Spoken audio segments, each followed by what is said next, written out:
اعوذ باللہ من الشیطان الرجیم، بسم اللہ الرحمن الرحیم۔ السلام علیکم، میں ہوں اظہر نیاز۔ تاریخ ہے آج 1 مارچ۔ یا اللہ تیرا شکر کہ تو نے آج کا دن دکھایا۔ مولا کریم ہمارے آج کے دن کو گزشتہ کل سے اچھا کر دینا اور ہمارے آنے والے دنوں کو آج کے دن سے بہت ہی اچھا کر دینا۔ 1 مارچ جو ہے وہ تقویم کا ایک دن ہے، مگر تاریخ کے لیے ایک دروازہ۔ مارچ وہ مہینہ ہے جب فطرت اپنے رب کی قدرت کا اعلان کرتی ہے، درختوں میں نئی کونپلیں جاگتی ہیں، ہوائیں نرم پڑتی ہیں اور زمین گویا کہہ اٹھتی ہے کہ جس نے پہلی بار زندگی بخشی وہی دوبارہ زندگی دینے پر قادر ہے۔ تاریخ کے دریچوں میں بھی یہی تسلسل نظر آتا ہے، عروج و زوال، روشنی و تاریکی اور پھر امید کی ایک کرن جو قوموں کے مقدر بدل دیتی ہے۔ قرآن ہمیں دعوت دیتا ہے کہ زمین و آسمان میں غور کرو، کیونکہ تاریخ محض واقعات نہیں، اللہ کی سنتوں کا چلتا پھرتا مظہر ہے۔ آج کے اس ایپیسوڈ میں تاریخ کے آئینے میں 1 مارچ میں ہم دیکھیں گے کہ اس دن نے دنیا کے سفر میں کون سی نئی سمتیں روشن کیں، اور خاص طور پر آج ذکر کریں گے بوسنیا و ہرزیگوینا کا، جن کا آج یوم تاسیس ہے۔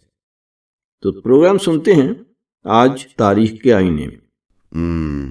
1 مارچ بظاہر دیکھا جائے تو کیلنڈر کا ایک عام سا دن ہے، لیکن اگر ہم تاریخ کے اوراق پلٹ کر دیکھیں تو معلوم ہوتا ہے کہ یہ کوئی عام تاریخ نہیں ہے۔ بالکل، اسی ایک تاریخ میں انسان نے کائنات کے کئی پوشیدہ راز دریافت کیے ہیں اور دوسری طرف دنیا کے نقشے بھی بدلتے دیکھے ہیں۔ ہاں، اور آج کے اس تفصیلی جائزے میں خوش آمدید۔ ہم آج انگریزی اور اردو ویکیپیڈیا کے 1 مارچ کے صفحات سے کچھ ایسی ہی حیرت انگیز اور تہ در تہ معلومات نکالنے والے ہیں۔ اور اس جائزے کا مقصد یہ نہیں ہے کہ ہم تاریخ کے بوجھل حقائق کو بس رٹ لیں، مطلب ہم یہ دیکھنا چاہتے ہیں کہ کیسے ایک ہی دن میں سائنس، سیاست اور ثقافت کی تاریخ رقم ہوتی ہے۔ صحیح، شروع کرتے ہیں۔ سال ہے 1896۔ ہنری بیکیوریل کا واقعہ۔ بالکل، فرانسیسی سائنسدان ہنری بیکیوریل اپنی لیبارٹری میں یورینیم کے ساتھ کچھ تجربات کر رہے تھے۔ انہوں نے یورینیم کے کچھ نمونے اور فوٹوگرافک پلیٹس بس ایک دراز میں رکھ دی، جہاں سورج کی روشنی بالکل نہیں پہنچ سکتی تھی۔ ہاں، لیکن جب انہوں نے پلیٹس نکالیں تو وہ ایسے ظاہر ہو رہی تھی جیسے ان پر روشنی پڑی ہو، اور مطلب بالکل حادثاتی طور پر ریڈیو ایکٹیویٹی دریافت ہو گئی۔ بالکل، شعاع تابی یہ ایک ایسا لمحہ تھا جس نے فزکس کی دنیا کو ہمیشہ کے لیے بدل دیا۔ یہاں جو بات سب سے زیادہ حیرت انگیز ہے وہ یہ ہے کہ انسان اندھے کی طاقتوں کو محسوس کرنے اور قابو کرنے کی کوشش اس سے پہلے بھی کر رہا تھا۔ اچھا، یعنی اس سے پہلے بھی ایسے تجربات ہو رہے تھے؟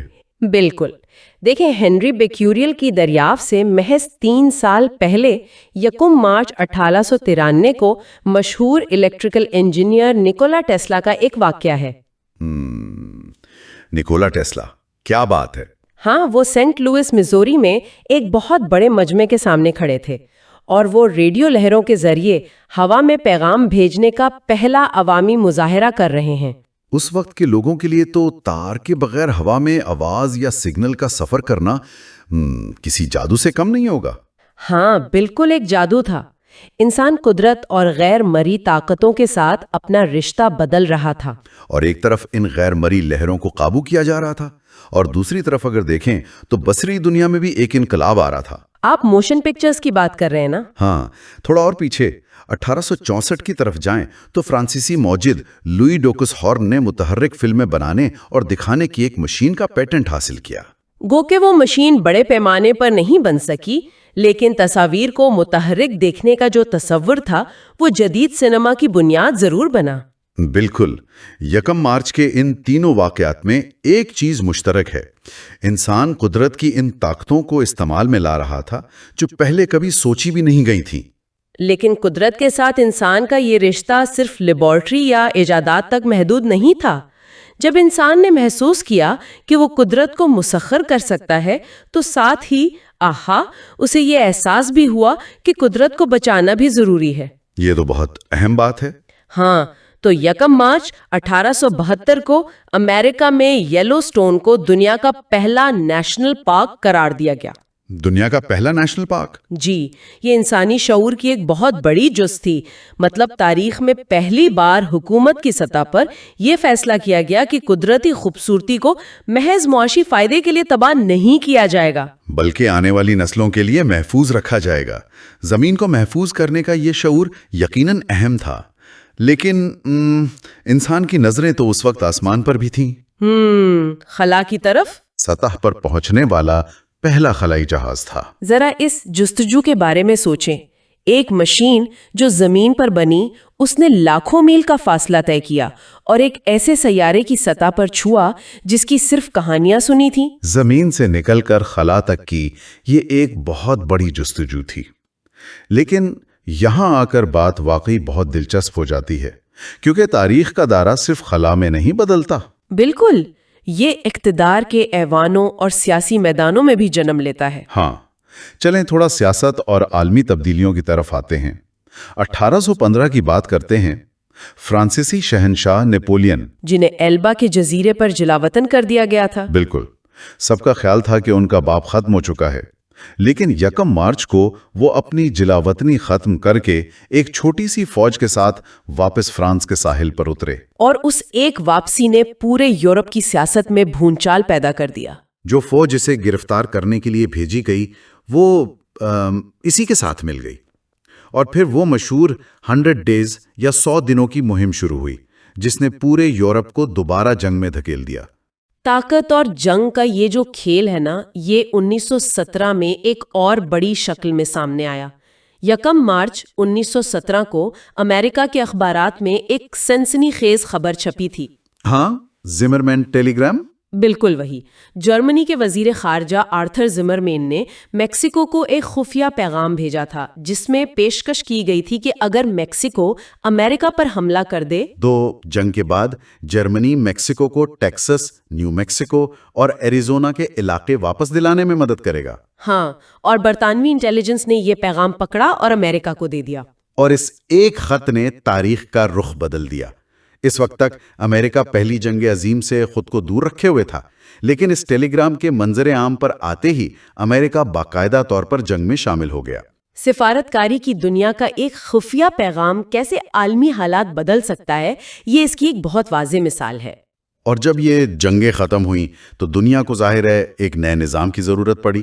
اسی تسلسل میں 1 مارچ 1947 کو IMF یعنی انٹرنیشنل مانیٹری فنڈ نے اپنے مالیاتی آپریشنز کا باقاعدہ آغاز کیا۔ دوسری جنگ عظیم کے بعد عالمی معیشت کا جو نیا ڈھانچہ کھڑا کیا گیا، IMF اس کا ایک انتہائی اہم ستون تھا۔ اور اگر ہم اسے وسیع تر تناظر میں دیکھیں تو عالمی معیشت کے ساتھ ساتھ 1 مارچ علاقائی سیاست میں بھی بڑے فیصلوں کا دن رہا ہے۔ بالکل، اگر ہم پاکستان کی تاریخ سے جڑے واقعات دیکھیں تو وہاں بھی 1 مارچ کو اہم سیاسی تبدیلیاں رونما ہوئیں۔ جی، 1 مارچ 1971 کو اس وقت کے صدر یحییٰ خان نے مشرقی پاکستان میں جاری بحران کے پیش نظر قومی اسمبلی کا وہ سیشن ملتوی کر دیا جو 3 مارچ کو ڈھاکہ میں ہونا تھا۔ اور اس فیصلے کے بعد سیاسی حالات میں ایک بہت بڑا ارتعاش پیدا ہوا، اور پھر اس کے ٹھیک 1 سال بعد 1 مارچ 1972 کو ایک اور بڑا فیصلہ آیا جب ذوالفقار علی بھٹو نے زرعی اصلاحات کا اعلان کیا۔ ان اصلاحات کے تحت زمین کی ملکیت کی ایک حد مقرر کر دی گئی تھی۔ ہاں، حقائق کے مطابق 150 ایکڑ نہری زمین اور 300 ایکڑ برانی زمین کی حد رکھی گئی تھی۔ اور پھر مزید آگے چلیں تو 1 مارچ 1976 کو بھٹو نے ضیاء الحق کو آرمی چیف مقرر کیا۔ یہ تمام واقعات چاہے عالمی ہوں یا علاقائی، طاقت کی منتقلی اور اس کے نازک پن کی گواہی دیتے ہیں۔ طاقت کا نازک پن مطلب یہ کہ اقتدار میں فیصلے تیزی سے ہوتے ہیں، لیکن ان کے نتائج دہائیوں تک رہتے ہیں، اور کبھی کبھی تو قدرت خود اس طاقت کے توازن کو چیلنج کر دیتی ہے۔ کوئی مثال؟ مثال کے طور پر 1 مارچ 1953 کو دیکھیں۔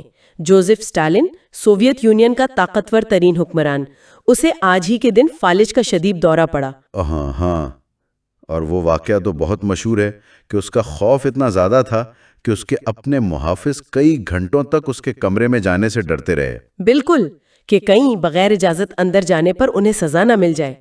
ایک ایسا شخص جس کے ہاتھ میں اتنی بڑی طاقت تھی، وہ ایک جسمانی عارضے کے سامنے بے بس ہو گیا۔ چند دن بعد وہ انتقال کر گئے، اور سوویت یونین کی تاریخ کا ایک نیا دور شروع ہوا۔ اور اسی طرح اگر طاقت کے خلاف بغاوتوں کی بات کریں تو 1991 میں عراق میں صدام حسین کے خلاف ہونے والی بغاوتیں بھی 1 مارچ کو ہی شروع ہوئی تھیں۔ ہاں، خلیجی جنگ کے فوراً بعد۔ اور 1992 کی بات کریں تو 1 مارچ کو بوسنیا نے یوگوسلاویا سے اپنی آزادی کا اعلان کیا تھا، جس نے خطے کو ایک طویل جنگ میں دھکیل دیا اور جغرافیہ دوبارہ لکھا گیا۔ بالکل۔ اچھا، اب تھوڑا ثقافتی پہلوؤں کی طرف آتے ہیں۔ تاریخ میں کچھ سانحات بھی ہیں اور کچھ یادگار چیزیں بھی۔ ثقافت اور انسانی نفسیات کا پہلو۔ ہاں، خوف کی ایک بڑی تاریخ مثال 1692 میں 1 مارچ کو سیلم، میساچیوسیٹس میں دیکھنے کو ملی۔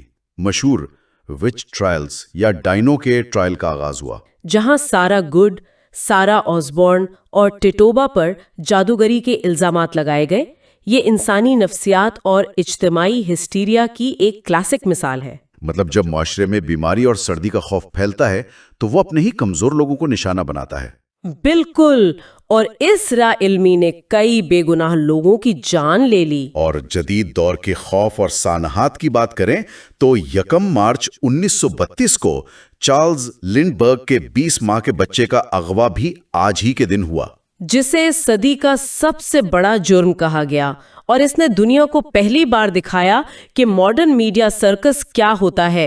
ریڈیو، اخبارات سب لمحہ بلمحہ کوریج کر رہے تھے۔ ہاں، لیکن چلیں اس سنسنی خیز اور تاریک پہلو سے نکل کر روشن سنگ میل کی طرف چلتے ہیں، معلومات اور تفریح کا ارتقاء۔ ٹائٹینک والی بات؟ بالکل، 1 مارچ 1998 کو فلم ٹائٹینک دنیا بھر میں $1 ارب کمانے والی پہلی فلم بن گئی۔ یہ صرف ایک فلم کی کامیابی نہیں تھی، یہ بتاتا ہے کہ جدید دنیا میں تفریح اب سرحدوں کی محتاج نہیں رہی۔ اور معلومات کا ارتقاء دیکھیں تو 1 مارچ 2006 کی تاریخ بہت اہم ہے۔ اس دن انگریزی ویکیپیڈیا کے 1 ملین یعنی 10 لاکھ مضامین مکمل ہوئے۔ یہ واقعی حیرت انگیز ہے۔ کہاں سیلم کے ٹرائلز کا لا علمی والا دور، اور کہاں 2006 جب لوگ رضاکارانہ طور پر انسانیت کی معلومات کو ایک جگہ جمع کر رہے تھے۔ اور آج ہم اسی ویکیپیڈیا سے یہ معلومات نکال کر اس جائزے کا حصہ بنا رہے ہیں۔ بالکل۔ اچھا، 1 مارچ کے دن کئی نمایاں شخصیات کی پیدائش اور وفات بھی ہوئی ہے۔ ہاں، اگر ہم پیدائش کی بات کریں تو 1810 میں آج ہی کے دن مشہور موسیقار فریڈرک شوپن پیدا ہوئے، جن کی موسیقی آج بھی سنی جاتی ہے۔ اور پاکستان کے حوالے سے دیکھیں تو مشہور سفرنامہ نگار مستنصر حسین تارڑ صاحب 1939 میں 1 مارچ کو پیدا ہوئے، جن کی تحریروں نے لوگوں کو دنیا گھومنے کا شعور دیا۔ اور کھیلوں کی دنیا میں شاہد آفریدی 1980 میں 1 مارچ کو پیدا ہوئے، اور پاپ کلچر میں گلوکار جسٹن بیبر کی پیدائش بھی 1 مارچ 1994 کی ہے۔ اور جہاں تک وفات پانے والی شخصیات کا تعلق ہے، مزاحیہ شاعر ظریف جبل پوری 1964 میں آج ہی کے دن انتقال کر گئے، جنہوں نے اپنے مزاح سے معاشرے کی خامیوں پر تنقید کی۔ اور پاکستانی اداکار اور ہدایت کار اعجاز دورانی صاحب بھی 1 مارچ 2021 کو اس دنیا سے رخصت ہوئے۔ اس کے علاوہ 1 مارچ کو کچھ بہت دلچسپ تہوار بھی منائے جاتے ہیں۔ ہاں، جیسے آئس لینڈ میں بیئر ڈے۔ بالکل، 1989 میں بیئر پر دہائیوں پرانی پابندی ختم ہونے کی یاد میں، اور امریکہ میں نیشنل پگ ڈے، خنزیروں کا قومی دن۔ یہ واقعی انوکھا ہے، لیکن عالمی سطح پر ایک بہت سنجیدہ دن بھی منایا جاتا ہے، زیرو ڈسکریمنیشن ڈے، یعنی عدم تفریق کا دن۔ یہ دن یاد دلاتا ہے کہ رنگ، نسل یا جنس کی بنیاد پر انسانوں میں امتیاز نہیں ہونا چاہیے۔ ایک ایسا معاشرہ ہو جہاں کسی کو اس کی کمزوری کی وجہ سے سیلم ٹرائلز کی طرح نشانہ نہ بنایا جائے۔ تو اس سب کا آخر مطلب کیا ہے؟ ہم نے سائنس سے بات شروع کی، سیاسی طوفانوں کو دیکھا، ثقافت اور شخصیات کا ذکر کیا۔ سننے والوں کے لیے یہ جاننا ضروری ہے کہ محض ایک تاریخ کا مطالعہ کرنے سے معلوم ہوتا ہے کہ انسانی تاریخ کتنی تہ در تہ ہے۔ اور یہ کہ واقعات تنہائی میں نہیں ہوتے۔ جب ایک طرف سائنسدان دریافتیں کر رہے ہوتے ہیں تو دوسری طرف حکومتیں بدل رہی ہوتی ہیں۔ بالکل، لیکن اس تمام گفتگو سے ایک بہت اہم بات نکلتی ہے۔ اس سے ایک اہم سوال پیدا ہوتا ہے، اور وہ سوال جڑا ہے ایک ایسے واقعے سے جس کا ہم نے ابھی تک ذکر نہیں کیا۔ وہ کیا؟ 1 مارچ 1954 آج ہی کے دن امریکہ نے بحر الکاہل کے بکنی اٹول میں ایک ہائیڈروجن بم ٹیسٹ کیا تھا۔ Castle Bravo. جی، کیسل براوو۔ اور یہ کوئی عام بم نہیں تھا، اس کی طاقت 15 میگا ٹن تھی۔ مطلب ہیروشیما والے بم سے تقریباً 1000 گنا زیادہ طاقتور۔ بالکل، اور بدقسمتی سے سائنسدانوں کا اندازہ غلط نکلا اور اس دھماکے نے بدترین ریڈیو ایکٹیو آلودگی پھیلائی۔ آس پاس کے جزیرے، سمندری حیات سب اس کی لپیٹ میں آ گئے۔ ذرا اس تضاد پر غور کریں۔ پروگرام کے آغاز میں ہم نے 1 مارچ 1896 کا ذکر کیا تھا، جب ہنری بیکوئرل نے حادثاتی طور پر شعاع تابی یعنی ریڈیو ایکٹیویٹی دریافت کی تھی۔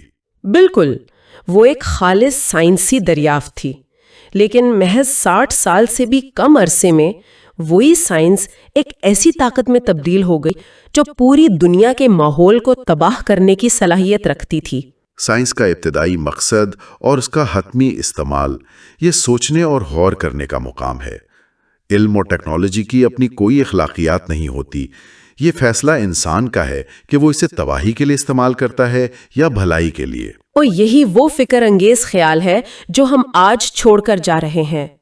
کیا ہم نے بحیثیت انسان اتنا شعور حاصل کر لیا ہے کہ اس علم کو اپنی ہی تباہی کا ہتھیار بننے سے روک سکیں؟ یہ وہ سوال ہے جس کا جواب ڈھونڈنا ہم سب کے لیے انتہائی ضروری ہے۔ امید ہے 1 مارچ کے اس تفصیلی جائزے نے علم کے متعلقی افراد کو تاریخ کے کئی نئے زاویوں سے روشناس کرایا ہوگا، اور یہ بھی واضح کیا ہوگا کہ ارد گرد کے دنیا کو سوالیہ نظروں سے دیکھنا کتنا ضروری ہے۔ بالکل، اسی جستجو کو جاری رکھیے اور اپنے ارد گرد کے حقائق پر غور کرتے رہیے۔ آج کے اس تفصیلی جائزے میں ہمارے ساتھ رہنے کا بہت شکریہ۔ جی، تو اب بات کرتے ہیں بوسنیا و ہرزیگوینا۔ دنیا کا یہ پیچیدہ ترین حکومتی نظام رکھنے والا ملک ایک ایسی سرزمین ہے جہاں قدرت کی بے پناہ خوبصورتی، بلند و بالا پہاڑ، سبزہ زار اور مسحور کن آبشاریں ایک بوجھل اور گہری تاریخ کے ساتھ ہم آغوش نظر آتی ہیں۔ یہ ملک جتنا اپنے قدرتی مناظر میں دلکش ہے، اپنی سیاسی اور سماجی ساخت میں اتنا ہی پیچیدہ ہے۔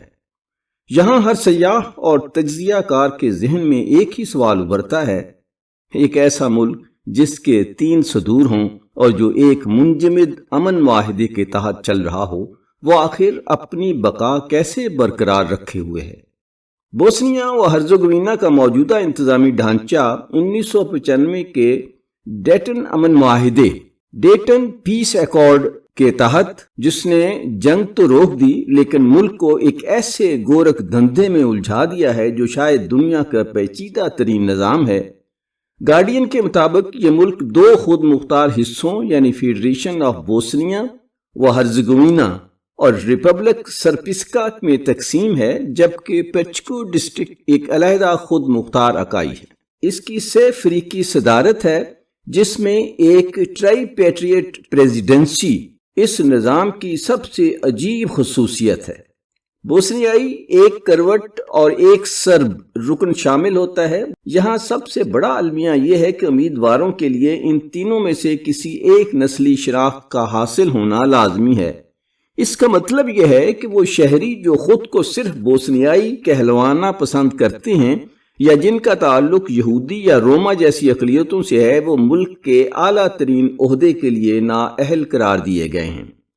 اس سیاسی تعطل کا اندازہ اس بات سے لگائیں کہ 4 برسوں میں پارلیمنٹ نے صرف 106 قوانین منظور کیے، جبکہ پڑوسی ملک سربیا میں یہ تعداد 500 تک رہی۔ بوسنیا و ہرزیگوینا غالباً دنیا کی پیچیدہ ترین ادارہ جاتی ڈھانچے کا حامل ملک ہے۔ گارڈین نے یہ لکھا، ملک کی معاشی صورتحال عوامی بدحالی اور سیاسی اشرافیہ کی مراعات کے درمیان ایک سنگین تضاد پیش کرتی ہے۔ بے روزگاری کا بوجھ ہے۔ ملک میں بے روزگاری کی مجموعی شرح 27.5% ہے، لیکن اس سے بھی زیادہ تشویشناک بات یہ ہے کہ 2/3 نوجوان ملازمتوں سے محروم ہیں۔ اور جہاں تک سیاسی اشرافیہ کی مراعات کا تعلق ہے، جہاں عوام معاشی تنگی کا شکار ہیں، وہیں بوسنیائی ارکان پارلیمنٹ کی تنخواہیں ملک کی اوسط اجرت سے 6 گنا زیادہ ہیں، جو انہیں یورپ کے امیر ترین قانون سازوں کی صف میں کھڑا کر دیتی ہیں۔ 2014 کے ہولناک سیلاب نے معیشت کو 2 ارب یورو کا نقصان پہنچایا، جو کہ ملک کی GDP کا 15% بنتا ہے۔ ایک رپورٹ کے مطابق بوسنیا و ہرزیگوینا اس وقت ایک ایسے آبادیاتی بحران کی زد میں ہے جسے فرٹیلیٹی ریٹ کہا جاتا ہے۔ ملک میں شرح پیدائش گر کر 1.25 رہ گئی ہے، جو کہ آبادی کے تسلسل کے لیے درکار 2.1 کی شرح سے بہت کم ہے۔ ایک ماہر تجزیہ کار کے طور پر یہ کہنا ضروری ہے کہ ملک کا غیر مستحکم سیاسی نظام اور مستقل منجمد تنازع ہی وہ بنیادی عوامل ہیں جو نوجوانوں اور ہنرمند پیشہ ور افراد بالخصوص ڈاکٹروں اور نرسوں کو ملک چھوڑنے پر مجبور کر رہے ہیں۔ برین ڈرین اور عمر رسیدہ آبادی جو کہ 65 سال سے اوپر ہے نے پنشن اور صحت کے نظام کو مفلوج کر کے رکھ دیا ہے۔ جہاں سیاسی اور معاشی منظرنامہ بوجھل ہے، وہیں پہاڑوں کی گود میں ایک مختلف دنیا بسی ہے۔ سطح سمندر سے 1500 میٹر کی بلندی پر واقع لوکومیر بنے قدیم مکانات وقت کی گردش کو تھامے ہوئے محسوس ہوتے ہیں۔ ایک عالمی سیاح نے درست مشاہدہ کیا کہ یہاں کے لوگوں کی توانائی پر امید اور مثبت ہے۔ مقامی لوگوں کی مہمان نوازی یہ ثابت کرتی ہے کہ تمام تر نقصانات اور سختیوں کے باوجود بوسنیائی زندہ و جاوید ہیں۔ وہ ماضی کے دکھوں میں ڈوبنے کی بجائے آج کو خوشی سے جینا جانتے ہیں۔ UNFPA کی رپورٹ سماجی ناانصافیوں کی بھی نشاندہی کرتی ہے جو معاشرتی ترقی کی راہ میں رکاوٹ ہیں۔ سیاست اور لیبر مارکیٹ میں خواتین کی شرکت مردوں کے مقابلے میں انتہائی کم ہے۔ بلا معاوضہ گھریلو کاموں اور بیماریوں کی دیکھ بھال کا غیر متناسب بوجھ خواتین کو معاشی طور پر پیچھے دھکیل رہا ہے۔ بوسنیا و ہرزیگوینا ایک ایسا ملک ہے جو اپنی بے پناہ ثقافتی دولت اور انسانی عزم کے باوجود ایک بے لچک انتظامی ڈھانچے اور آبادیاتی تنزلی کے بھنور میں پھنسا ہوا ہے۔ ڈیٹن معاہدہ جنگ کو روکنے میں تو کامیاب رہا، لیکن ایک فعال ریاست کی تعمیر میں شاید اب رکاوٹ بن رہا ہے۔ اچھا، اس ملک کی 51% آبادی جو ہے وہ مسلمانوں پر ہے اور تقریباً 30% سے زیادہ کرسچین ہیں۔ بنیادی سوال یہ ہے کہ کیا وہ نظام جو صرف جنگ روکنے کے لیے ڈیزائن کیا گیا تھا کبھی ایک روشن اور ترقی یافتہ مستقبل کی تعمیر کے قابل بھی ہو سکے گا؟ وہ بہت ہی اچھے مسلمان ہیں، لیکن یہ نظام جو ہے انہوں نے اس کو تباہ کر کے رکھا ہوا ہے، اور غالباً اس کے پیچھے بھی وہی ایک سازش ہے کہ یہ لوگ جو ہیں وہ ترقی نہ کر سکیں۔ ہمارے جو مسلمان ملک ہیں، خاص طور پر پاکستان کو اس طرف توجہ دینی چاہیے کہ ان کے اس سسٹم کو درست کرنے میں کچھ ان کی امداد کریں۔ یہاں بہت سے لوگ ہنس رہے ہوں گے کہ پہلے اپنا سسٹم تو درست کر لو، لیکن ہم ایسے ناکام لوگ ہیں جو دوسروں کو کامیابی کا راستہ دکھا سکتے ہیں۔ اظہر نیاز کو اجازت دیجیے، زندگی رہی تو کل ملاقات ہوگی انشاءاللہ۔ اللہ تعالیٰ آپ کو آسانیاں عطا فرمائے اور آسانیاں تقسیم کرنے کی توفیق عطا فرمائے۔ اللہ حافظ۔